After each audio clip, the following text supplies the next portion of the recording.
In this day and age, private armies are really a thing of the past. They have long been superseded by national armies that belong to recognized states. Mercenary companies don't really count either, as they are businesses whose services are hired out, and the individuals have no long-standing loyalties to any individual, rather they are simply contract soldiers. However, in 2023, one private army still exists, a personal bodyguard that for centuries has belonged exclusively to one aristocratic family, and it has received official royal recognition. The Duke of Atholl in Scotland is one of only 36 royal and non-royal dukedoms that currently exist in the United Kingdom. It belongs to the Scottish clan Murray and was created by Queen Anne in 1703 for John Murray, the second Marquess of Atholl. The holder of the dukedom is also the hereditary chief of Clan Murray. The main family seat is Blair Castle in Perthshire in the Scottish Highlands, dating back to the 13th century, though the present building is largely 15th and 16th century with some Victorian additions. The raising of a private army was due to America, specifically the American Declaration of Independence and the war with Britain that followed. In 1777, the 4th Duke of Atholl raised the 77th Regiment of Foot to assist with relieving the overstretched regular British Army, and the unit was used as a garrison force in troubled Ireland, relieving a regular unit for service in North America. The men were recruited under the strict terms of an agreement for either 3 years or for however long the war in America lasted, but the British government double-crossed the Highlanders, and in 1781, their terms of service completed, instead of being disbanded, the 77th Foot found itself being marched to Portsmouth on England's south coast. The men had no idea that the government actually planned to ship them to India as a garrison unit. However, discovering their fate shortly before boarding the troopship, the 77th mutinied. The government wisely backed down, and the regiment was permitted to march to Berwick-upon-Tweed in England near the Scottish border, where it was officially disbanded in 1783. Fast forward to 1839, and the 6th Duke decided to raise a new regiment to be named the Atholl Highlanders, to be his colourful personal bodyguard unit, to escort the Duke to official functions and sporting events in the Highlands. It would incorporate the look and traditions of the old 77th Regiment of Foot. Official sanction for Britain's only private army followed in 1842, when Queen Victoria, touring Perthshire, stayed at Blair Castle twice, and the Atholl Highlanders provided her bodyguard.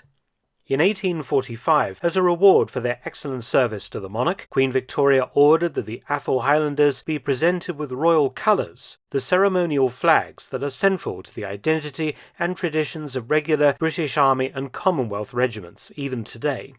In this way, Queen Victoria gave official sanction to the Atholl Highlanders, creating in effect Britain's only private army, and indeed this tradition was followed by the late Queen Elizabeth II, who presented new stands of colours to the regiment in 1975 and again in 2006.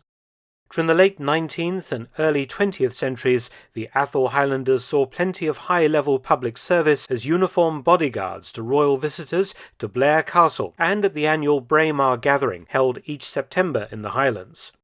Apart from British royals, Blair Castle entertained Crown Prince Hirohito of Japan in 1921 during his extensive tour around Britain, he later becoming the Emperor of Japan in 1926.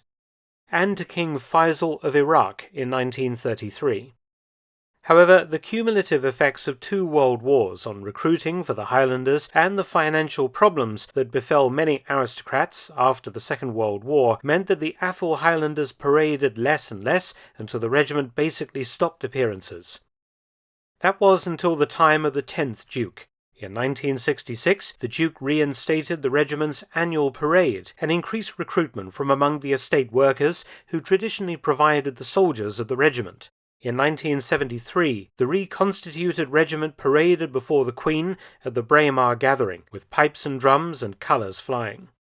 When the 10th Duke died in 1996, he was succeeded to the title by John Murray, his second cousin, a South African, and he continued to live in South Africa, making an annual visit to Blair Castle. The 11th Duke died in South Africa in 2012 and was succeeded by his son, the present 12th Duke of Atholl. He also lives in South Africa and only visits Blair Castle annually, where he is still Lieutenant Colonel of the Atholl Highlanders. Additionally, the Duke is also an officer in the South African Reserve Forces, formerly of the Transvaal Scottish Regiment, now the renamed Solomon Mahlangu Regiment. So how big is Europe's only private army? Not very. It is about one infantry company in size, with around 100 to 110 men, including its pipes and drums. The unit's standard weapon is the venerable Lee-Metford rifle, forerunner to the famous Lee-Enfield. The Lee-Metford was the British Army's standard battle rifle from 1888 until phased out before the Boer War, and the Atholl Highlanders is the last army on Earth to use this rifle, though I suspect that the unit's weapons are actually deactivated to conform to strict British firearms rules. Officers carry the basket-hilted Scottish claymore sword, and all members of the regiment have a dirk tucked into the top of one of their socks, which is a Scots tradition. The regiment also has a ceremonial field gun, which fires blanks. The tartan worn is the Duke's tartan, Clan Murray, and the regimental march is March of the Atholl Highlanders. Glengarries are worn as headdress, with blue patrol-style tunics.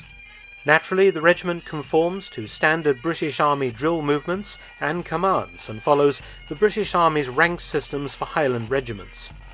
The regiment also issues its own medals, which are worn after any official British medals awarded, including a 2012 Queen's Diamond Jubilee Medal and a Long Service Medal.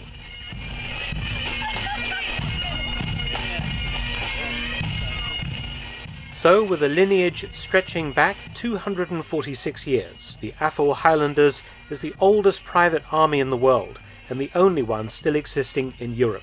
A flamboyant and colourful hangover from a time when aristocrats were a more visibly powerful force in British society.